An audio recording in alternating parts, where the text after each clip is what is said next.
আগামী শনিবার যেই ঐতিহাসিক সোহরাওয়ার্দী উদ্যানে মহা সম্মেলন হবে, এই সম্মেলনের ভিতরে 1 নম্বর আমার অবশ্যই চাইতে হবে, 2 নম্বর হইল এখানে আমাকে টাকা দিতে হবে, 3 নম্বর হইল আল্লাহ তাআলার কাছে দোয়া করতে হবে। কিয়ামতের ময়দানে আল্লাহর রাসূলকে দাঁড়ায় বলবো, আমি তো হযরতে খুবাইবের মতন করে আপনার জন্য ফাঁসির মঞ্চে দাঁড়াইতে পারি নাই, খাব্বাবের মতন শরীরকে আমি যন্ত্র অঙ্গারের মাধ্যমে জ্বালাইতে পারি নাই, আমার গলার ভিতরে বেলালের মতন কিন্তু রশি লাগাই নাই, ইসলামের জন্য এত বড় কুরবানি আমার করতে হয় নাই। এ মুসল্লি, আমি পরিষ্কার করে আরেকটা কথা আপনার কাছে বলি, মায়েরা এবং বোনদের কাছে বলতে চাই, আপনি যদি আল্লাহ তাআলা কিয়ামতের ময়দানে ডাক দেয়, ও ফাতেমা, ও খাদিজা, হযরতে সুমাইয়াকে লজ্জাস্থানের ভিতরে বর্ষণ মেলে আবু জাহেলের মতন কুলাঙ্গার পৃথিবীর ইতিহাসে প্রথম শহীদ করছে, তুমি 5 ওয়াক্ত নামাজ তো পড়লা না, কোনোদিন আমার মনের ভিতরে একটু মায়া নিয়া আমার জন্য চোখের পানি ফলাইলা না, কষ্ট কইরা সুমাইয়ার ভূমিকা তুমি পালন করতে পারলা না, আমার ইসলাম এবং আমার নবুয়ত নিয়ে টানা হেঁচড়া করা হলো, আমি নাকি সত্য নবী না, আমার পরেও নবী আছে, এই সমস্ত স্লোগান দিয়ে মানুষকে বিভ্রান্ত করা হয়েছে। ওই দিন তুমি কি করেছো, তখন আপনারা আমার জবাবটা কি হবে? এই জন্য আমি আমার বাবার কাছে বলতে চাই, বাজান রে, আমাদের দাবিতেই লিখি, আমাদের দাবি হইল বাংলাদেশে কিলাকিলি হোক আমরা চাই না, মারামারি হোক আমরা চাই না, হুলস্থুল হোক আমরা চাই না, অরাজকতা হোক আমরা চাই না, খুনাখুনি হোক আমরা চাই না, রক্তের বন্যা হোক আমরা চাই না।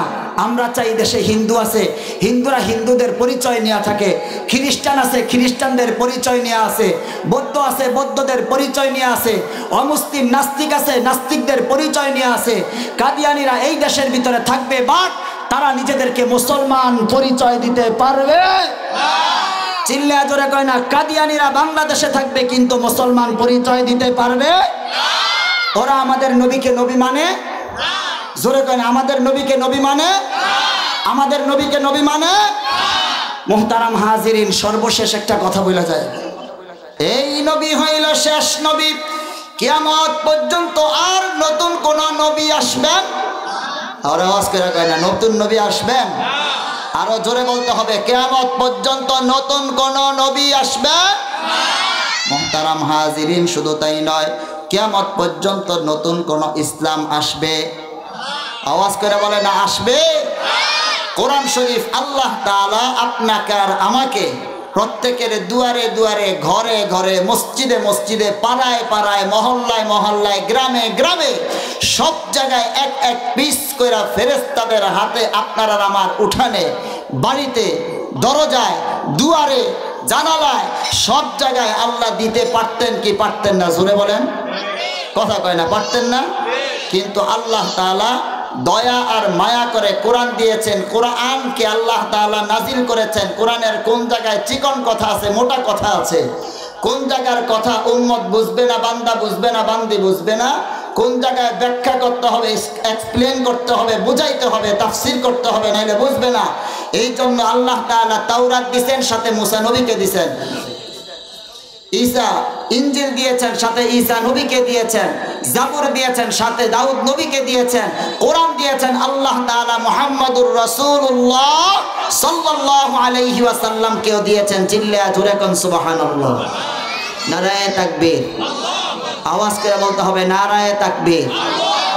মাঝখানে আমরা আরেকবার আশপাশে যারা দাঁড়ানো আছেন সবাইকে বিনয়ের সাথে বলবো, মাহফিলের প্যান্ডেলে চলে আসেন। একটু পরেই বিভিন্ন জায়গা থেকে ওলামায়ে কেরাম আসবে, কেউ যেন দুঃখ আর আফসোস নিয়ে বলতে না পারে গেলাম আলিপুর মাহফিল, এই জায়গায় দোকান আছে, চতুর্দিকে মানুষ আছে, স্টেজে মানুষ পাই নাই, প্যান্ডেলে মানুষ ছিল না, দাঁড়ায়া বিভিন্ন জায়গায় বিভিন্ন অবস্থায় ছিল। এই ধরনের কষ্ট নিয়ে কোনো আলেম ওলামা এখান থেকে যাক, আমরা চাই, কথা কেনা চাই আমরা। এই জন্য আবারও এলাকাবাসীর পক্ষ থেকে, আমিও যেহেতু আপনাদের এলাকার ইমাম, এই জন্য সবার কাছে অনুরোধ, ভাই হিসাবে, বোন হিসাবে, আপনার বন্ধু হিসাবে, আপনার একজন আলেম হিসাবে, অথবা আপনার একজন হুজুর হিসাবে এখানে আমরা বসে পড়ি এবং কথাগুলো শুনতে থাকি। তাইলে আবারও বলেন, আমাদের নবী হইলেন শেষ নবী। আবার বলেন, আমাদের নবী কি? এটা আমাদের মুখের কথা না আল্লাহর মুখের কথা? জোরে বলেন কার? আরো জোরে কার? মুহতারাম হাজিরিন, এইবার দলিল ছাড়া জায়গা জমিনের দাবিও করা যায় না, কথা ঠিক না বেঠিক? কি এক মুসিবতের ভিতরে আছে।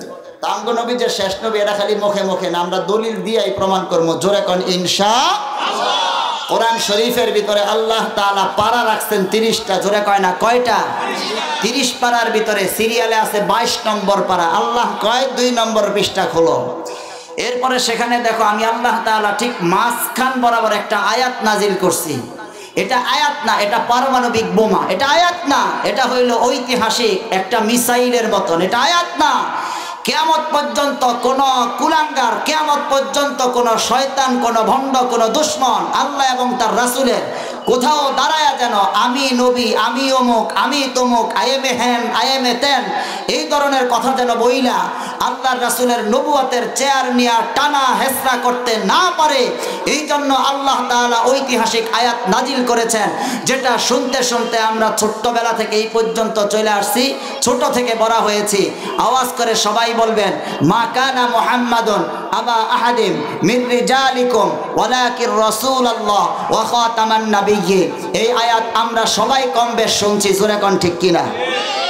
আগে আমরা এই আয়াত শোনার পরে ইয়া নবী সালামু আলাইকা করে দাঁড়ায়া আল্লাহুম্মা সাল্লি আলাইকা মিলাদ শরীফ শুরু করে দিতাম, জোরে কয় না কথা ঠিক না ঠিক? কিন্তু আমরা আবার খুজ্জা মুজ্জা যায় দেখি, হায় হায়, বিষয় তো এরকম না। এই আয়াত তো মিলাদ পড়ানোর জন্য নাজিল হয় নাই। এই আয়াত তো দ্বারা ইয়া নবী সাল্লাল্লাহু আলাইহি বলার জন্য নাজিল হয় নাই। আরে এই আয়াতের পিছনে দেই বিশাল বড় ইতিহাস, এই আয়াতের পিছনে শানে নুজুল, এই আয়াতের পিছনে প্রেক্ষাপট। এই আয়াত তো কিয়ামত পর্যন্ত আনেওয়ালা সমস্ত কাজ্জাব, ভণ্ড এবং মিথ্যুক যারা নিজেকে নবী দাবি করবে, তারা যেন কোথাও দাঁড়ায়া কাউকে ভুল ভাল বুঝায়া তারপরে উম্মতে মুহাম্মদের খাতা থেকে নাম কাটাইতে না পারে, এই জন্য আল্লাহ তাআলা কিয়ামত পর্যন্ত সবাইকে বলে দিছে, তুমি না পারলে সমস্যা নাই, ইমাম সাহেব পারে, তুমি না পারলে সমস্যা নাই, মুহতামিম সাহেব জানে, তুমি না পারলে সমস্যা নাই, মুফতি সাহেব জানে, তুমি যদি আয়াত পড়তে না পারো, ব্যাখ্যা না বুঝো, কোনো সমস্যা নাই, মুফাসসির সাহেব জানে, তুমি যদি না পারো, তোমার বাপ, তোমার সন্তান মাদ্রাসায় পড়ে, জিজ্ঞাসা করে তার কাছ থেকে তুমি জেনে নাও আমাদের নবীকে শেষ নবী। বাবারে, আমার নবী যদি শেষ নবী হয়, দলিল কি? তোমার সন্তান তোমাকে চমৎকার করে বুঝাইয়া দিবে। এটার জন্য আল্লাহ কিয়ামত পর্যন্ত আলেম, ওলামা, হাফেজ, কারি, মুফতি, মুহাদ্দিস, মুফাসসিরের ব্যবস্থা করে রাখছেন, আছে এবং থাকবে। জোরে কোন আল্লাহু আকবার। কোরআন কয়দিন থাকবে? কথা কয় না, ইলা ইয়াউমিল কিয়ামা। কোরআন কয়দিন থাকবে? কিয়ামত পর্যন্ত। কোরআন কয়দিন থাকবে? এটা নিয়েও মনে হয় আমগর ভিতরে কিছু না কিছু সন্দেহ, সংশয়, কনফিউশন রয়েছে, নাইলে মুখ দেওয়া হয় না। তো আওয়াজ করে জোরা বলতে হবে, কোরআন থাকবে কতদিন? দুনিয়া আছে যতদিন, সোজা কথা, দুনিয়া আছে যতদিন, যতদিন বিল্ডিং ঠিক থাকবে কিয়ামত হবে না। যতদিন পর্যন্ত আপনার রাস্তাঘাট, ব্রিজ, কালভার্ট 100 তলা 200 তলার টাওয়ার ঠিক থাকবে, ততদিন পর্যন্ত কোরআনকেও আল্লাহ অক্ষত রাখবেন। জোরে কোন সুবহানাল্লাহ। এখন এই কথার পিছনেও আবার ঐতিহাসিক দলিল আছে। দলিল ছাড়া বাড়ির জায়গা টিকায় রাখা যায়? মুহতারাম হাজিরিন, আল্লাহ তাআলা ডাক দিয়া কয়, বেটা খোল। কোন? 14 নম্বর পারার 1 নম্বর পৃষ্ঠা, সূরা হিজর 9 নম্বর আয়াত, ইন্না নাহনু নাযালনা যিকরা ওয়া ইন্না লাহু লাহাফিজুন।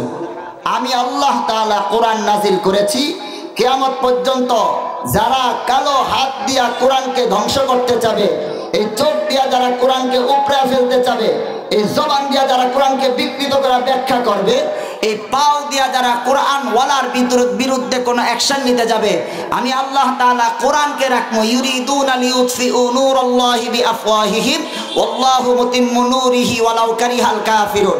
ওরা চায় না মসজিদ হোক, ওরা চায় না মাদ্রাসা হোক, ওরা চায় না হাফেজ হোক, ওরা চায় না মুফতি হোক, ওরা চায় না মুফাসসির হোক, ওরা চায় না আলেম তৈরি হোক, কিন্তু আমি আল্লাহ তাআলা কোরআন যেহেতু রাখবো, কোরআন তো ডাক্তার দিয়ে হেফাজত করবো না, কোরআন তো আমি আল্লাহ তাআলা ইঞ্জিনিয়ার দিয়ে হেফাজত করবো না, কোরআন আমি আল্লাহ তাআলা রিক্সাওয়ালা দিয়ে হেফাজত করবো না। কোরআন হেফাজতের জন্য হাফেজ দরকার, আলেম দরকার, মুফতি দরকার, মুফাসসির দরকার, কারি সাহেব দরকার, আদিব সাহেব দরকার। এই জন্য আমি আল্লাহ তাআলা কোরআনকে হেফাজত করার জন্য, কারোর যদি হাফেজ দেখতে ভালো না লাগে, আলেম দেখলে পছন্দ না হয়, ইমাম সাহেব দেখলে ভালো না লাগে, মসজিদ দেখলে চুলকানি শুরু হয়, মাদ্রাসা দেখলে যদি অ্যালার্জি শুরু হয়, কিচ্ছু যায় আসে না। কোরআনকে যেহেতু আমি হেফাজত করবো, কোরআন ওয়ালাদেরকে আমি কিয়ামত পর্যন্ত তৈরি করতে থাকবো। চিল্লা জোরে কোন আল্লাহু আকবার। নারায়ে তাকবীর, নারায়ে তাকবীর। আল কোরআনের আলো, সূরা কয় না আল কোরআনের আলো। মুহতারাম হাজিরিন, কোরআন থাকবে কি থাকবে না? জোরে কয় না কোরআন থাকবে কি থাকবে না?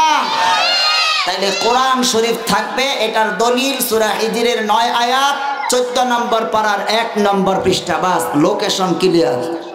মুহতারাম হাজিরিন, আমার নবী যে শেষ নবী, এটার দলিল হইল কোরআনুল কারীমের 22 নম্বর পারার 2 নম্বর পৃষ্ঠা। মা কানা মুহাম্মদ, খুব ভালো করে বুঝেন। যায়েদ ইবনে হারেসা আল্লাহ রাসূলের পালক পুত্র, জমিদারের পোলা। শর্টকাট কথা, গোলামবাদীর প্রথা ছিল, বিক্রি হয়ে চলে আসছেন হযরতে যায়েদ ইবনে হারেসা রাসূল সাল্লাল্লাহু আলাইহি ওয়াসাল্লামের কাছে। একেবারে পরিষ্কার শর্টকাট করে বলা যাচ্ছে, যায়েদ ইবনে হারেসা রাদিয়াল্লাহু তাআলা আনহার কাছে বিবাহ হইল নবীজির কলিজার টুকরা সুন্দরী, ষোড়শী, তন্নি, বুদ্ধিমতী, নেককারিনী হযরতে জয়নব বিনতে জাহাশ রাদিয়াল্লাহু তাআলা আনহা, নবীজির আপন ফুফাতো বোন। যায়েদ রাদিয়াল্লাহু আনহু মক্কার জমিনের সন্তান না, আরেক এলাকার জমিদারের পোলা, ঠিক আছে। কিন্তু হাত বদল হয়ে বিক্রি হয়ে যায়েদ ইবনে হারেসা আসছেন আল্লাহর রাসূলের কাছে। উনি হইলেন একদিক থেকে গোলাম, নবীজির কাছে থাকার কারণে পালক পুত্র। আমগো এলাকায় পালক পোলা আছে না নাই? পালক পোলা বুঝে না, পোলা হয় না, মাইয়া হয় না, বিভিন্ন জায়গা থেকে পালক নিয়ে আসে, আছে না নাই? কত পালক পোলা সামনেই তো বয়া থাকে, কত পালক পোলা সামনে বসে রয়েছে। মুহতারাম হাজিরিন, তো যেই কথা বলতে চাইলাম, জয়নব বিনতে জাহাশ রাদিয়াল্লাহু আনহার সাথে বিবাহ হয়েছে, বাট যেহেতু গোলাম স্বামী, গোলামের একটু মিশ্রণ ওনার সাথে আছে, এই জন্য ওনার ইচ্ছা ছিল যে আমার ফুফাতো ভাই একদিক থেকে, আবার আরেক দিক থেকে আল্লাহর রাসূল, আরেক দিক থেকে কুরাইশ বংশের শ্রেষ্ঠ সন্তান, আরেক দিক থেকে আমার স্বামী হওয়ার সবচেয়ে বেশি উপযুক্ত মুহাম্মদুর রাসূলুল্লাহ সাল্লাল্লাহু আলাইহি ওয়াসাল্লাম আমাকে বিবাহ করুক, এটা উনি চায়। দুইজনের ভিতরে বনিবনা হয় না, আল্লাহ তাআলার কুদরত, নির্দেশনা, আল্লাহর রাসূল দুইজনের ভিতরে ডিভোর্সের ব্যবস্থা করলেন অনেক দিন পর। জয়নব বিনতে জাহাশকে আল্লাহর রাসূল বিবাহ করবেন, উনিও চায়, আল্লাহ তাআলারও নির্দেশ। খুব ভালো করে বুঝেন। পালক পুত্র, আবারও বলছি, এইদিকে তাকান। এই পালক পুত্রের ওয়াজ গত জুমার সময় দীর্ঘক্ষণ আলোচনা করছি। পালক পোলা আমার সম্পদ পাবে কিনা, আমার স্ত্রী পালক পুত্রের সাথে দেখা দিতে পারবে কিনা, পালক মেয়ের সাথে, পালক মেয়ে তার সাথে আমি বাপ দেখা দিতে পারবো কিনা, অনেক ধরনের কথাবার্তা কইয়া গত জুমায় বয়াতিকান্দি মসজিদে পরিষ্কার খোলাসা করছি বিষয়টা। অনেকের তো চোখ কালো, পরে তাকে বলছি অনেকের কাছে কষ্ট হয়, কারণ জীবনে ওরা শুনেই নাই, জানেই না। মুহতারাম হাজিরিন, শর্টকাট বলা যাচ্ছি তো। পালক পুত্র যেহেতু অরিজিনাল পোলা না, এবার আমার সাথে শর্টকাটে বলবেন, পালক ছেলে যেটা আমি অন্য জায়গা থেকে আনছি, এটা কি আমার নিজের রক্ত শরীরে আছে? বাপেরা কথা কয় না, বাপ বৈশা রয়েছে কথা কয় না। পালক মাইয়ারে যে আনলাম, এই পালক মেয়ের শরীরে আমার রক্ত আছে? নাই। তাহলে এটা আমার ঔরসজাত, আমার গর্ভ, আমার স্ত্রীর গর্ভ ধারণকৃত না, আরেক জায়গা থেকে আনছি, এখন কুইল্লা লালন পালন করে তাকে বড় করতেছি, কথা ঠিক? মুহতারাম হাজিরিন, মক্কার কুলাঙ্গারেরা চতুর্দিকে চার দোকানে আড্ডাগুলা যেখানে হয়, চিপায় চুপায়, মাছায় গাছায়, জায়গায় জায়গায় বৈশা কয় মুহাম্মদ সাল্লাল্লাহু আলাইহি ওয়াসাল্লাম। এখন পুরা যায় এলোমেলো শুরু করছে, এটার মাইনা নেওয়া যায় না। কি জাহিলি যুগের ভিতরে পালক পুত্রকে নিজের ছেলে মনে করা হইতো।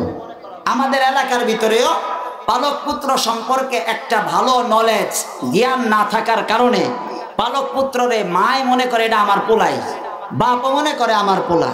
এখানে ওলামায়ে কেরামের কাছ থেকে আপনাদের একটু ধাক্কা দিয়ে ছুঁয়া গেলাম, ওলামায়ে কেরামের কাছ থেকে জানবেন হুজুর পালক পুত্র সম্পর্কে বয়াতি কাদের ইমাম সাহেব তো এটা কইলো, এটা আসলে কি একটু বুঝাইয়া দেন, জুমার দিন বলবেন। আর তাও সমাধান না পাইলে আমি তো বেশি দূরে না, আমার কাছ থেকে জান্না লইলেন। মুহতারাম হাজিরিন, এই পালক পুত্র লইয়া লাগলো ঝামেলা, যে পালক পুত্রর সন্তানের স্ত্রীকে অর্থাৎ জয়নব বিনতে জাহাশকে আল্লাহর রাসূল বিবাহ করবে। তার মানে ওরা বলতে চায় যে পোলার বউরে, মানে পুত্রবধূকে নবীজি বিবাহ করতেছে। এখন আপনারা বলেন, পালক পোলা টোকা বাদ দিয়া যদি এমনি আমগো দেশের ইউটিউবাররা যা করে, একটা ওয়াজ পাইলে কাইটটা সাইটটা আগাও নাই মাথাও নাই, মাঝখানে তো একটু সাইরা দেয়, আছে না নাই? এখন যদি কয় পুত্রর পোলার বউরে বাপ বিবাহ করতেছে, শুনতে ভালো শোনায় না খারাপ? কথা কয় না, ভালো না খারাপ? মুহতারাম হাজিরিন, শর্টকাট কথা ওলামায়ে কেরাম এখানে আছেন। পালক পুত্রের তহমত দিয়া আল্লাহর রাসূলকে ফলাইলো একটা বিশাল বড় বিপাকের ভিতরে। তখনও পর্যন্ত পালক পুত্র সম্পর্কে বিস্তারিত বিধান নাজিল হয় নাই। এখন তাদের কথা হইল, যেহেতু পালক পুত্রকে তাদের টেন্ডেন্সি, তাদের মেন্টালিটি, তাদের চিন্তা চেতনা, ধ্যান ধারণা দীর্ঘদিনের কুসংস্কার, রুসুম রেওয়াজ, ট্র্যাডিশন, পালক পুত্র আমার সন্তানের মতন, সুতরাং তাদের বক্তব্য হচ্ছে আল্লাহর রাসূল যে জয়নব বিনতে জাহাশ যায়েদ ইবনে হারেসা রাদিয়াল্লাহু আনহুর স্ত্রীকে বিবাহ করতে চায়, সে যায়েদ ইবনে হারেসার স্ত্রীকে না, বরং নিজের পালক পুত্রের সন্তান স্ত্রীকে বিবাহ করতে চায়। এটা ওদের কাছে খারাপ। মুহতারাম হাজিরিন, আরেকটু সামনে আগাই, কথা শর্টকাট, সময় নাই। এই কথা যখন বলছে, বলার সাথে সাথে আল্লাহ তাআলা আয়াত নাজিল কইরা সর্বপ্রথম ওদের যে সুয়ালের জবাব, ওদের যে কোশ্চেন, এটার অ্যান্সার, ওদের যেই মিথ্যা অপবাদ, এটার মুখের ভিতরে এমন ভাবে লাগাম লাগায় দিছে, কিয়ামত পর্যন্ত আর কোন কুলাঙ্গার যেন এই ধরনের শব্দ উচ্চারণ করতে না পারে। চিল্লায়া জোরে কোন সুবহানাল্লাহ। মা কানা মুহাম্মাদুন আবা আহাদিম মির রিজালিকুম ওয়ালাকিন রাসূলুল্লাহি ওয়া খাতামান নাবিয়্যিন। জোরে কোন আল্লাহু আকবার। তোমরা যারা ধারণা করছো মুহাম্মদ পালক পুত্র তথা পুত্র দববুকে বিবাহ করতেছে, বিষয়টা আদৌ এমন নয়। মুহাম্মদ শুধুমাত্র কেবলমাত্র হযরতে রুকাইয়া, হযরতে উম্মে কুলসুম, হযরতে জয়নব, হযরতে ফাতেমা। মুহতারাম হাজিরিন, শুধু বুঝার চেষ্টা করেন, পরিষ্কার বুঝেন। আল্লাহর রাসূলের তিন সাহেবজাদা, এ মুসলমান খুব ভালো করে বুঝেন।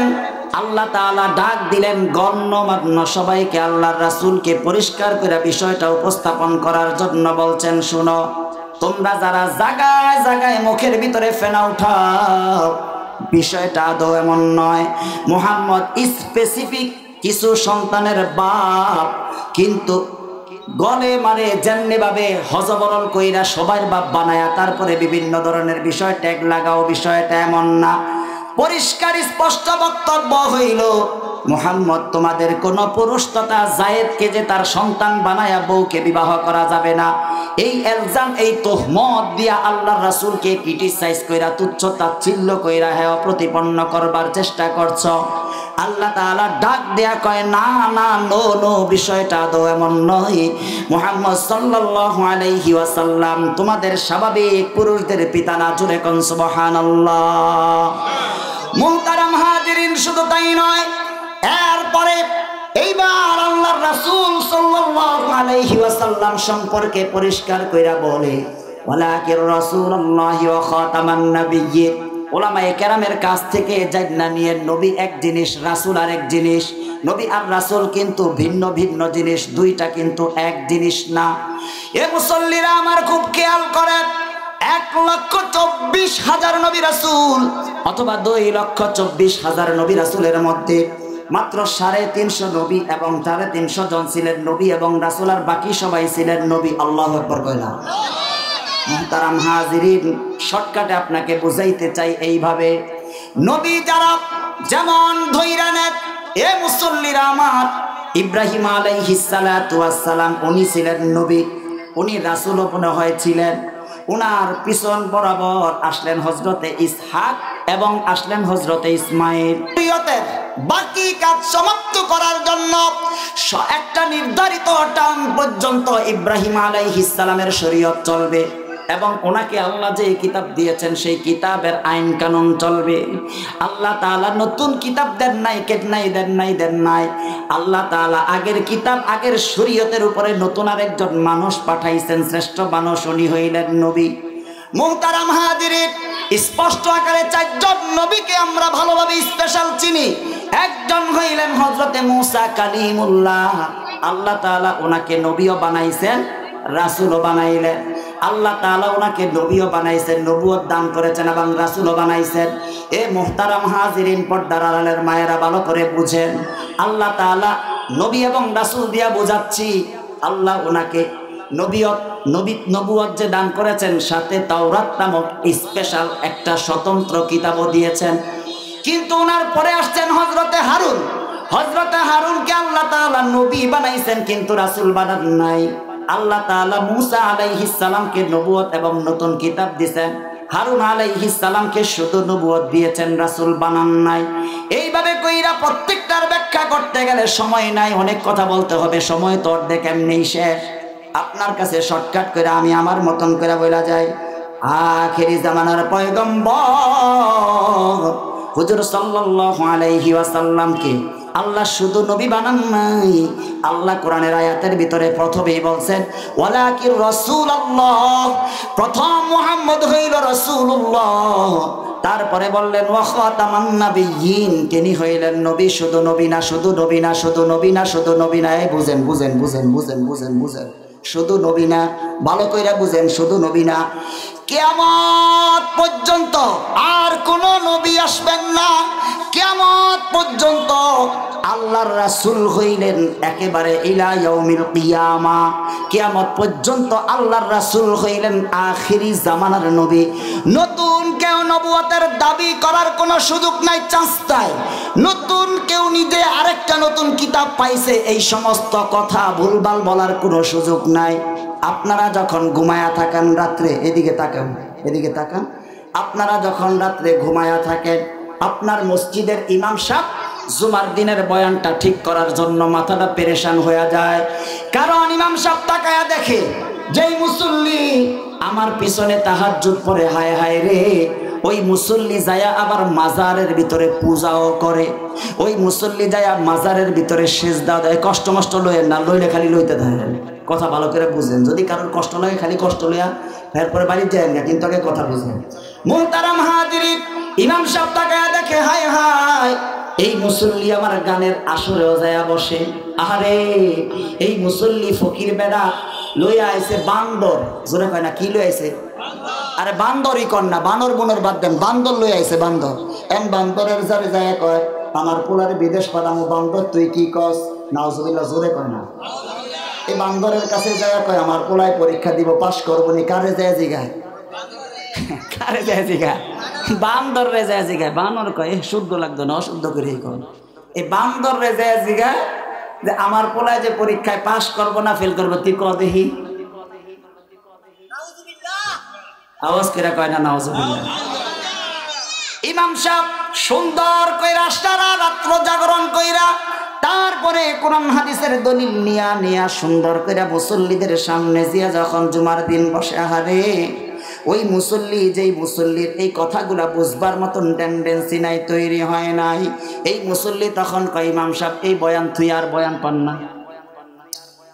তাকায়া দেখে আমার মুসল্লি বড় চমৎকার কইরা সুদও খায়, তাহাজ্জুদও পড়ে। ইমাম সাহেব সুদের ওয়াজ করার পরে কয় হুজুর সুদ আমি যে খাই আপনি কেমনে জানবেন? এরপরে আরেকটা সমস্যা দেখা, বিশাল বড় সমস্যা তৈরি হয়। ইমাম সাহেব তাকায়া দেখে মসজিদের সভাপতি সাহেব পর্দা করে না, বউও পর্দা করে না, এই সেক্রেটারি সাহেবের বউ পর্দা করে না, মাইয়াও পর্দা করে না। ইমাম সাহেব যখন সুন্দর কইরা এই বিষয়গুলা মসজিদের ভিতরে আলোচনা করে, আহারে কুলাঙ্গার জাতি, বদনসিব, কপাল পোড়া আমি। তখন ইমাম সাহেব রেখো, ইমাম সাহেব বেশি পছন্দ হয় না, খালি উল্টা পুল্টা বয়ান করে। আওয়াজ করে সবাই বলতে হবে পর্দার কথা কোরআনের ভিতরে, জোরে কোন আছে না নাই? সুদ খাওয়া যাবে না, চিল্লা জোরে বলেন কোরআন শরীফের ভিতরে আছে না নাই? আপনার কাছে না থাকলেও সমস্যা নাই, আমার কাছে আছে। 3 নম্বর পারা 6 নম্বর পৃষ্ঠায় আহাল্লাল্লাহুল বাইআ ওয়া হাররামার রিবা, চিল্লা জোরে কোন আল্লাহু আকবার। আপনার কাছে না থাকলেও কোনো সমস্যা নাই। ইয়াসআলুনাকা আনিল আহিল্লা 2 নম্বর পারার 8 নম্বর পৃষ্ঠায় সুদের ওয়াজ, জোরে চিল্লায় জোরে কোন ঘুষের ওয়াজ কে করছে? 2 নম্বর পারার 13 নম্বর পৃষ্ঠায় ইয়াসআলুনাকা আনিল খামরি ওয়াল মাইসির, 7 নম্বর পারার 2 পৃষ্ঠার প্রথম আয়াত ইন্নামাল খামরু ওয়াল মাইসির। মুসল্লি খুব ভালো করে বোঝার চেষ্টা করেন। আল্লাহ তাআলা 5 পারার 4 নম্বর পৃষ্ঠায় লা তাকরাবুস সালাহ ওয়া আনতুম সুকারা, তিনটা ঐতিহাসিক বিশাল বড় পারমাণবিক আয়াত নাজিল করে বলছে না, চলবে না আমাদের ব্যবসা, চলবে না ইয়াবার ব্যবসা, চলবে না গাঞ্জার ব্যবসা, চলবে না কোনো ধরনের উল্টা পুল্টা। চিল্লা জোরে কোন আল্লাহু আকবার। কার কথা? আওয়াজ করে কয় না কার কথা? পিছন দিক থেকে আওয়াজ করে কয় না কার কথা? কোরআন শরীফ হাসা না মিছা? কোরআন শরীফের কথা সত্য না মিথ্যা? কোরআন শরীফের এক একটা বক্তব্যের ভিতরে ন্যূনতম সন্দেহ পোষণ করলে ঈমান আছে না গেছে? মুহতারাম হাজিরিন, ইমাম সাহেবের বিরুদ্ধে যদি কেউ কয় মদের ওয়াজ করলো কা, সুদ কইলেন কা, পর্দার বিরুদ্ধে কথা বললেন কা, পক্ষে বললেন কা, আমি উল্টা পুল্টা করে কইলেন কা, স্পষ্ট পরিষ্কার বক্তব্য, মুসলমানের খাতায় নাম নাই। কারণ সে ইমামের কথা না, ইমামের বাপের কথা না, ভাইয়ের কথা না, উস্তাদের কথা না, এটা সরাসরি আল্লাহ তাআলার নিজের ঐশী বাণীর ঘোষণা। জোরে কোন সুবহানাল্লাহ। এই সমস্ত কারণে যদি কোনো আউলা জাউলা পাগলা পুগলারা ইমাম সাহেবের বিরুদ্ধে অবস্থান নেয়, আমরাও কমু ঠিক আছে, কথা কয় না। এই সমস্ত কথাবার্তা ইমাম সাহেবরে কয়া যদি কয় আপনি এই ওয়াজ করলেন কি আপনার চাকরি শেষ, আমরাও কমু ঠিক আছে নাকি? আল্লাহ আমাদেরকে বুঝার তৌফিক দান করেন। জোরে কোন আমিন। তাহলে কিয়ামত পর্যন্ত আর কোন নবী আসবে? জোরে কয় না আসবেন। এইবার আমগো নবী যে শেষ নবী, গোলাম আহমদ কাদিয়ানি নামে একটা লোক, এটা আমগো দেশের না, আরেক মুসিবত। যে হুজুরেরা কইতে এলো কি কোন না কোন কিচ্ছু তো বুঝেন, এটা আমগো দেশেরই তো না। আপনারা কেমনে এক পিস, এটা আমগো দেশের না, এটা আরেক দেশের। কিন্তু এই শয়তানের বাপ ছিল ব্রিটিশদের একেবারে পরিষ্কার সরাসরি ব্রিটিশদের দালাল। ও নিজেও কইছে আমিও দালালি করছি। এর সম্পর্কে আরো বিস্তারিত জানার জন্য জাতীয় মসজিদের খতিব আমাদের পাশে মার্কাজুদ দাওয়ায় খতমে নবুয়ত আলাদা একটা স্পেশাল বিভাগ আছে। ওই জায়গায় যাইলে দেখবেন হুজুরা বিশাল বড় বড় কিতাব বাইর করে খালি কয়ে দেব এত নম্বর পৃষ্ঠায়, অত নম্বর পৃষ্ঠায়, অত নম্বর পৃষ্ঠায়, কুলাঙ্গার কি কি কয়ে গেছে সব আছে। এখন কথা হইল তাইলে ঝামেলাটা কই? ঝামেলা হইল সারা পৃথিবীতে যতগুলা দেশ আছে এর ভিতরে মুসলিম দেশ অমুসলিম দেশ, জোরে কয় না আছে না নাই? জোরে বলেন আছে না নাই? আমাদের দেশের মুসলমানের সংখ্যা জোরে বলবেন বেশি না কম? আমি আওয়াজ করে সবার কাছ থেকে শুনতে চাই। আমগো দেশে একটা জরিপ অনুযায়ী আমরা বক্তারা ওলামায়ে কেরাম সবাই বলি আমরা 95%, অর্থাৎ 95% মুসলমানের দেশ হইল বাংলাদেশ। আলহামদুলিল্লাহ, জোরে কয় না আলহামদুলিল্লাহ। ইন্দোনেশিয়া মুসলমান, ইন্দোনেশিয়া মুসলমান কিন্তু বাংলাদেশের মতো না। মিশর মুসলমান, বাংলাদেশের মতো না। ভালো করে বুঝতে হবে, পরিষ্কার বুঝতে হবে। মালয়েশিয়া মুসলমান কিন্তু বাংলাদেশের মুসলমানদের মতো না। এই দেশের মুসলমান শুধু মুসলমান না, অন্যান্য দেশে বিভিন্ন জায়গায় এখনো পর্যন্ত এমন অনেক অনেক জায়গা আছে যেখানে উলঙ্গ হয়ে গোসলের ব্যবস্থা আছে, উলঙ্গ হয়ে চলার ব্যবস্থা আছে। এখনো পর্যন্ত বাংলাদেশ এমন হয়ে যায় নাই একটা মেয়ে ইচ্ছা করলে অর্ধনগ্ন হয়ে রাস্তা দিয়া যাবে, এলাকার মুসল্লিরা তাকায়া থাকবে, এরকম অবস্থা এখনো এইরকম সিচুয়েশন তৈরি হয় নাই। জোরে কোন ঠিক না বেঠিক? কেন তৈরি হয় নাই? পিছনে হাত দিতে হবে। ফখরে বাঙ্গাল তাজুল ইসলাম ব্রাহ্মণবাড়িয়ার সন্তান জমিনের ভিতরে শোয়া, হাফিজি হুজুর রহমাতুল্লাহি আলাইহি জমিনের ভিতরে শোয়া, শামসুল হক ফরিদপুরি সদর সাহেব হুজুর জমিনের ভিতরে শোয়া, হাফিজি পীরজি হুজুর রহমাতুল্লাহ আলাইহি জমিনের ভিতরে শোয়া। এর আগে যদি যাই সিলেটের ঐতিহাসিক বাগের বাচ্চা প্রিন্সিপাল হাবিবুর রহমান দামাত বারাকায় রহমাতুল্লাহি আলাইহি জমিনের ভিতরে শোয়া, গওহরপুরি নুরুদ্দিন রহমাতুল্লাহি আলাইহি জমিনের ভিতরে শোয়া। পিছনে যদি যাই শাহজালাল রহমাতুল্লাহি আলাইহি জমিনের ভিতরে শোয়া।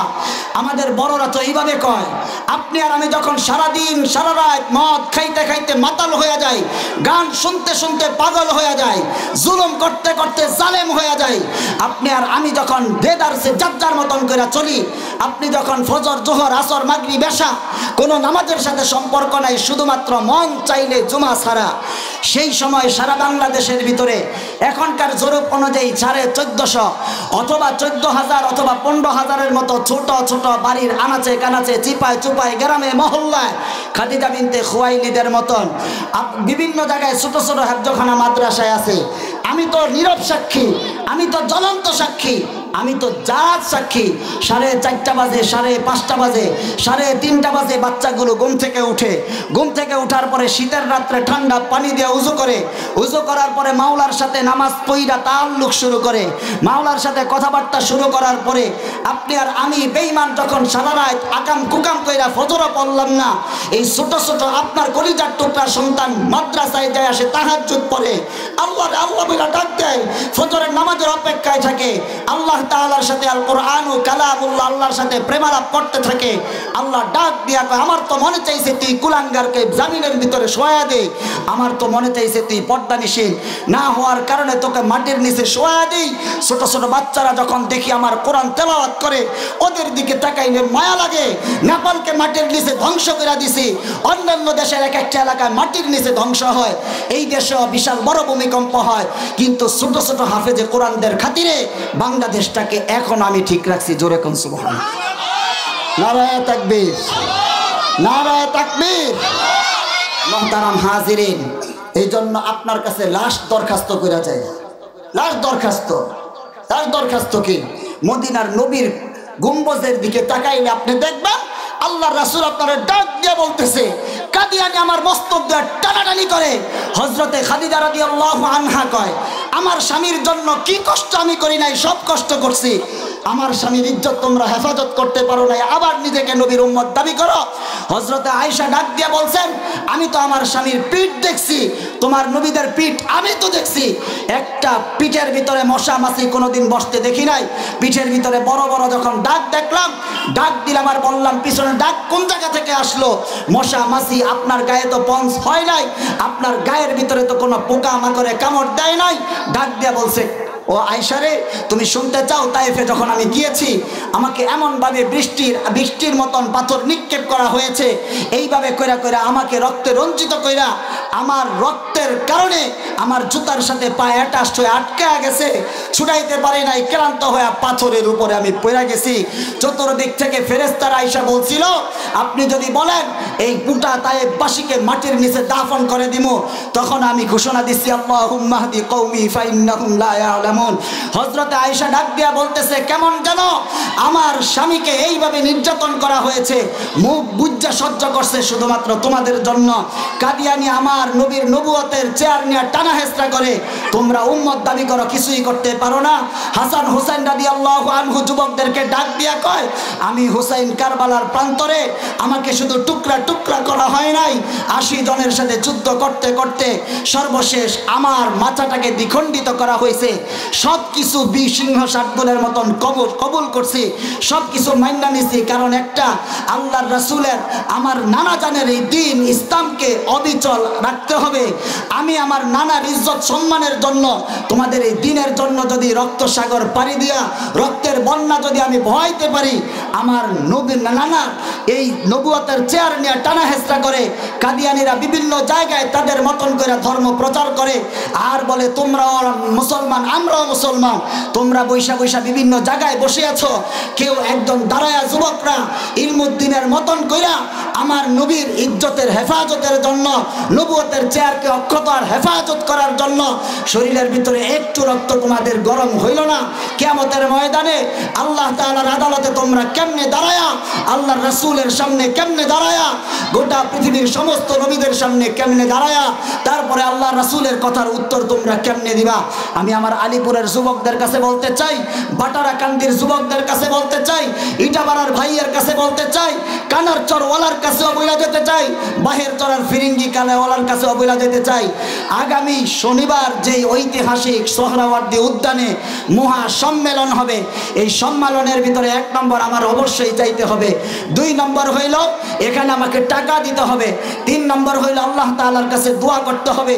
কিয়ামতের ময়দানে আল্লাহর রাসূলকে দাঁড়ায়া বলবো, আমি তো হযরতে খুবাইবের মতন করে আপনার জন্য ফাঁসির মঞ্চে দাঁড়াইতে পারি নাই, খাব্বাবের মতন শরীরকে আমি দন্ত অঙ্গারের মাধ্যমে জ্বালাইতে পারি নাই, আমার গলার ভিতরে বেলালের মতন কিন্তু রশি লাগাই নাই, ইসলামের জন্য এত বড় কুরবানি আমার করতে হয় নাই।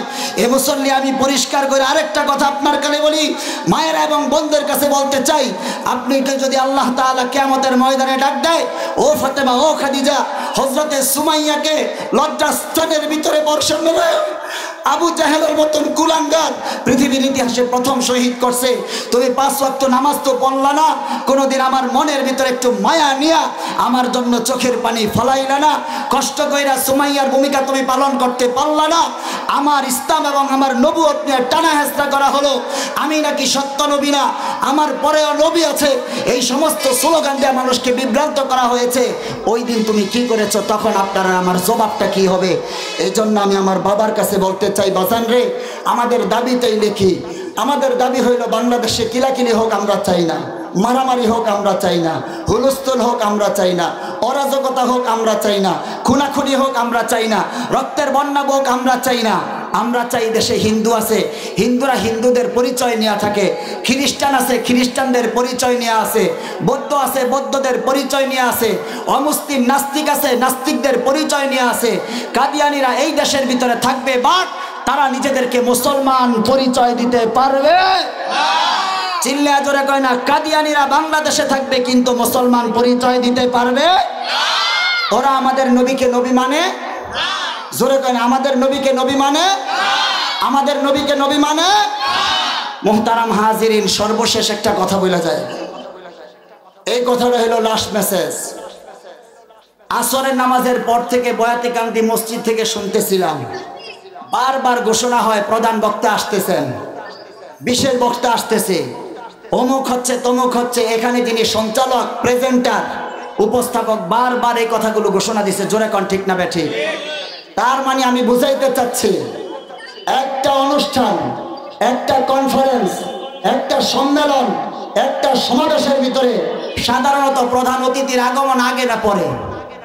কথা কয় না, সবার পরে আসে প্রধান অতিথি সাধারণত। কথা ঠিক না বেঠিক? কথা বুঝে নাই, কথা অন্যদিকে খেয়াল, তো এই জন্য বুঝে না। একটা অনুষ্ঠানের ভিতরে প্রধান অতিথি আগে আসে না পরে আসে? আরে জোরে কয় না, আগে না পরে? পরে আসে, সবার শেষে আসে। এই যে আমি আব্দুল্লাহ ফিরোজী ভাই এখন আলোচনা করবেন, এরপরে সর্বশেষ লাস্ট প্রধান বক্তা আসবে। কথা ঠিক? এরপর আলোচনা শেষ না শুরু? শেষ। আমি যে কথা বলতে চাইছি, সমস্ত পৃথিবীর যত নবী আসছেন, কেউ ছিল বিশেষ নবী, কেউ ছিল অমুক নবী তমুক নবী, এই নবী সেই নবী, অমুক নবী তমুক নবী, এইভাবে। সর্বশেষ একজন নবীর পরিচয় পাওয়া যায়, হযরত ঈসা আলাইহিস সালাম। ইনি হইলেন সমস্ত নবী। আর এই মহা সম্মেলন, নবী আসার যে মহা সম্মেলন, এই সম্মেলনের উনি ছিলেন সঞ্চালক। ওনার বক্তব্য কোরআনের ভাষায়, ওয়াইদ ক্বালা ঈসা ইবনু মারইয়ামা ইয়া বানি ইসরাঈলা ইন্নী রাসূলুল্লাহি ইলাইকুম মুসাদ্দিকান লিমা বাইনা ইয়াদাইয়া মিনাত তাওরাহ ওয়া মুবাশশিরান বিরাসূলি ইয়াতি মিন বা'দি ইসমুহু আহমদ। চিল্লা জোরে কোন আল্লাহু আকবার। প্রধান আসরের নামাজের পরে বলছে বিশেষ বক্তা আসতেছে, প্রধান বক্তা আসতেছে। মুসা নবী গেছে, ঈসা নবী, সমস্ত নবী যাওয়ার পরে ঈসা নবী এবার ডাক দিয়া কয়, আমি হইলাম ঘোষক, আমি ঘোষণা দিয়া বলছি, শুনো, কিয়ামত পর্যন্ত এক নবী আসতেছেন, যেই নবীর সমস্ত বিবরণ তাওরাতে আছে, জবুরে আছে, ইনজিলে আছে, সব জায়গায় আছে। আর আমি হইলাম ওই নবীর আগের নবী। উনি আসার পরে স্টেজের অনুষ্ঠান শেষ। উনি হইলেন আখেরি জামানার পয়গম্বর মুহাম্মদুর রাসূলুল্লাহ সাল্লাল্লাহু আলাইহি ওয়াসাল্লাম। জোরে কোন মারহাবা। ওনার পরে আর কোন নবী আসবে না। সুতরাং ওনার নাম কি হবে সেটাও বলে যাচ্ছি, আহমদ। ওনার আরেক নাম হবে মুহাম্মদ, মুহাম্মদুর রাসূলুল্লাহ ওয়াল্লাযীনা মাআহু আশিদ্দাউ আলাল কুফফার। আমি সবার কাছে সর্বশেষ মিনতি জানাই, মাদ্রাসাওয়ালাদের কাছেও বলবো, আমার যেই সমস্ত ভাইয়েরা এখানে আসছেন, ওনাদের মাধ্যমে, যেহেতু আমরা গোটা হযরতপুরের সবাই মিলে গত জুমায়, এই জুমা, সামনের আরেকটা জুমা বাকি আছে, আমরা সবাই একজোটবদ্ধ হইয়া হযরতপুর থেকে কানারচর, আলীপুর, আমাদের হযরতপুরের কলেজ মাঠ থেকে, এখান থেকে গাড়ি ছাড়বো আমরা। এখান থেকে আমরা আপনার কি বলে, শনিবার সকালবেলা এখান থেকে গাড়ি যাবে সোহরাওয়ার্দী উদ্যান। সেখানে সারা বাংলাদেশ থেকে, শুধু আপনার আশপাশে না, সেই পঞ্চগড়, ঠাকুরগাঁও, একবারে বাংলাদেশে টেকনাফ থেকে, তেতুলিয়া, রূপসা থেকে, পাথুরিয়া, সমস্ত জায়গা থেকে সাধারণ মানুষ আসবে। একটাই দাবি, কাদিয়ানিরা অমুসলিম ঘোষণা তাদেরকে করতে হবে, সরকারকে একটা চাপ দেওয়া। এবং সারা পৃথিবীতে 57টা মুসলিম দেশের ভিতরে অলরেডি এটা ঘোষণা হয়েছে, দুঃখের বিষয় 95 ভাগ মুসলমানের এই জমিনের ভিতরে, যেই জমিনের মানুষ চতুর্দিক থেকে অলিস্কয়া নামাজে কালামে আলেমে এমএলএমে আখলাকে চতুর্দিক থেকে এখনো পর্যন্ত কাদিয়ানীদেরকে অমুসলিম ঘোষণা করা হয় নাই। এই জন্য উলামায়ে কেরামের সিদ্ধান্ত, এই 15 নভেম্বরের ঐতিহাসিক ঘোষণা হবে সেই ঘোষণা। এর মাধ্যমে এই দেশে অমুসলিম কাদিয়ানীরা থাকবে, কিন্তু মুসলিম পরিচয় থাকতে পারবে না। সর্বশেষ একটা স্লোগান সবাই আওয়াজ করে জোরে বলবেন, কাদিয়ানীরা যে কাফের, এই ব্যাপারে কোনো সন্দেহ? জোরে কয় না, কাদিয়ানীরা কাফের, সন্দেহ? এই জন্য আমাদের এখন স্লোগান হইল, পীর সাহেব মদিপুর হুজুর সহ গোটা বাংলাদেশের সমস্ত উলামায়ে কেরামের স্লোগান হইল, নবীর পরে নবী নাই সংসদে আইনছে। চিল্লা জোরে, নবীর পরে নবী নাই। আওয়াজ গেল কই, নবীর পরে নবী নাই। নারায়ে তাকবীর। আমাদের যে সমস্ত ভাই বেরাদাররা এখানে আসেন, সর্বশেষ একটা আখেরি মুনাজাত হবে, তার আগে সংক্ষিপ্ত একটা মুনাজাত। আমরা সবাই হাত উঠাই, আলহামদুলিল্লাহি রাব্বিল আলামিন। ربنا ظلمنا أنفسنا وإن لم تغفر لنا وترحمنا لنكونن من الخاسرين। হযরতে খাদিজা বিনতে খুয়াইলিদ রাদিয়াল্লাহু তাআলা আনহা মহিলা মাদ্রাসার উদ্যোগে আয়োজিত চমৎকার জান্নাতের এই বাগানের মধ্যে বসে মাওলায়ে কারীম গভীর রজনীতে তোমার শাহী দরবারে হাত উত্তোলন করেছি। চোখের গুনাহ সাথে নিয়ে, হাতের গুনাহ সাথে নিয়ে, গাল মন্দ করার গুনাহ সাথে নিয়ে, আমল নামার ভিতরে সুদের গুনাহ আছে, ঘুষের গুনাহ আছে, জুলুমের গুনাহ আছে, অন্যায়ের গুনাহ আছে। আয় আল্লাহ তাআলা হাজার হাজার গুনাহ আছে, যেই গুনার কথা বয়স বেশি হওয়ার কারণে ভুলে গেছি। আয় আল্লাহ তাআলা গোপনে এমন গুনাহ হয়েছে, যেই গুনার কথা মানুষ যদি জানতো আমাদেরকে সমাজে বসবাস করতে দিত না। মাওলায়ে কারীম হাজার হাজার গুনাহ করে করে তারপরেও দুর্দণ্ড প্রতাপে সমাজের ভিতরে বসবাস করি। আয় আল্লাহ তাআলা তুমি ইচ্ছা করলে আমাদের নাফরমানির সাথে সাথে আমাদেরকে জমিন থেকে জাহান্নামে পাঠায়া দিতে পারতা। মাওলায়ে কারীম আয় আল্লাহ, আজকের এই মাহফিলের প্যান্ডেলে আইনা তুমি বুঝাইলা, একটা চান্স আর সুযোগ সামনে দিলাম, চোখের পানি ফালায়া কান্দা দে। আমি আল্লাহ পিছনের গুনাহগুলি মাফ করে দেওয়ার জন্য রেডি আর প্রস্তুত হয়ে আছি।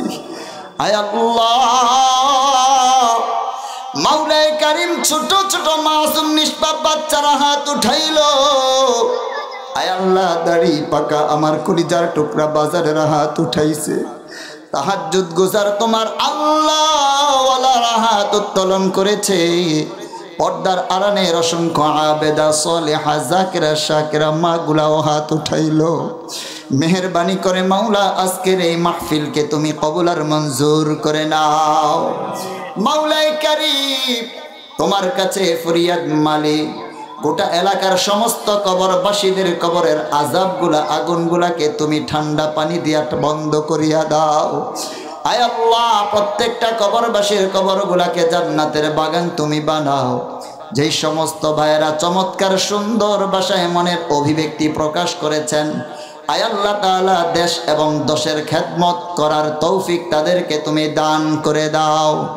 মাওলায়ে কারীম যাদের টাকা পয়সা জমি জমা, আয় আল্লাহ যাদের বুদ্ধি পরামর্শের কারণে আজকের চমৎকার মজমা তৈরি হয়েছে, যে টাকা দিতে পারি নাই বুদ্ধি পরামর্শ দিয়েছে, মাওলায়ে কারীম তোমার কাছে ফরিয়াদ মালিক, আয় আল্লাহ তাদের প্রত্যেকের সমস্ত চেষ্টা প্রচেষ্টা মেহনত মুজাহাদাকে তুমি কবুল করে নাও। যে বাচ্চাগুলো একটা বছর কষ্ট করে লেখাপড়া করেছে তাদেরকে মাওলায়ে কারীম বিদুষিনী নারী হিসাবে, নেককারিনী হিসাবে তুমি কবুল করে নাও। খাদিজা বিনতে খুয়াইলিদের মাওলায়ে কারীম মুফতি আয় আল্লাহ মুহতামিম আমার কলিজার টুকরা ভাই ফয়জুর রহমানকে হায়াতে বারাকা দান করে দাও। আয় আল্লাহ সভাপতি মহোদয়কেও মাওলা তুমি কবুল আর মঞ্জুর করে নাও। গোটা আলীপুরের জন্য মাওলা এই মাদ্রাসাকে বিশাল বড় করে তুমি কবুল করে নাও। মাওলায়ে কারীম উলামায়ে কেরাম আলোচনা করবেন, তাদের আলোচনাকেও তুমি কবুল করে নাও। আয় আল্লাহ যারা কোমর ব্যথা, মাজা ব্যথা, শরীর অসুস্থতা নিয়েও হাজির হয়েছে তাদেরকে সুস্থতা দান করে দাও। আখিরি তামান্না মাওলায়ে কারীম গোটা কেরানীগঞ্জের, আধুনিক কেরানীগঞ্জের রূপকার আয় আল্লাহ তাআলা, এই পর্যন্ত কেরানীগঞ্জের অলি গলি রাস্তাঘাট সব জায়গায় যার হাতের ছোঁয়া, যার পরিশ্রম আর মেহনত চতুর্দিকে ছড়িয়ে ছিটিয়ে আছে, সামনেও যিনি তার জীবনটাকে দেশ এবং দশের জন্য খেদমতে নিয়োজিত করতে চান, মাইকের সামনে দাঁড়ায় নিজেকে নেতা নয় বরং সেবক হিসাবে পরিচয় দিতে পছন্দ করেন, আয় আল্লাহ তাআলা আধুনিক কেরানীগঞ্জের উন্নয়নের রূপকার আয় আল্লাহ সাবেক মন্ত্রী মহোদয় জনাব আলহাজ আমানুল্লাহ আমান সাহেবকে শুধুমাত্র এমপি নয়, পূর্ণাঙ্গ মন্ত্রী হিসাবে এই জাতির শ্রেষ্ঠ সন্তান গোটা কেরানীগঞ্জের জন্য তুমি কবুল করে নাও। মাওলাই কারীম, এই পর্যন্ত মসজিদ মাদ্রাসা ঈদগাহ সহ যত জায়গায় কলেজ ইউনিভার্সিটি সহ যত জায়গায় যত উন্নয়ন করেছেন তুমি কবুল করে নাও। মাওলাই কারীম, তোমার কাছে আখিরি তামান্না, ওনাকে সামনে রেখে গোটা হযরতপুর সহ কেরানীগঞ্জের সমস্ত ইসলাম এবং মুসলমান কেন্দ্রিক কাজগুলো আঞ্জাম দেওয়ার তৌফিক দান করে দাও। আয় আল্লাহ, সব সময় দোয়া করি, এখনো করছি, ওনার কলিজার টুকরা পুত্র সন্তান ব্যারিস্টার ইরফান ইবনে আমানকেও জাতির জন্য তুমি কবুল করে নাও। আখিরি তামান্না, এখানে যারা উপস্থিত আছেন, যাদেরকে ভালোবাসি, যারা আমাদেরকে ভালোবাসেন, এই ভালোবাসা নিয়ে মাওলা কিয়ামতের ময়দানে নিরবিচ্ছিন্নভাবে জান্নাতে যাওয়ার তৌফিক দান করে দাও।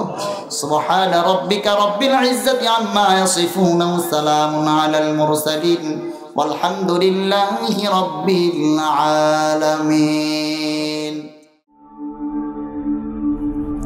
ঢাকা মাহফিল, সুস্থ সমাজ গড়ার বিপ্লবী চেতনায়।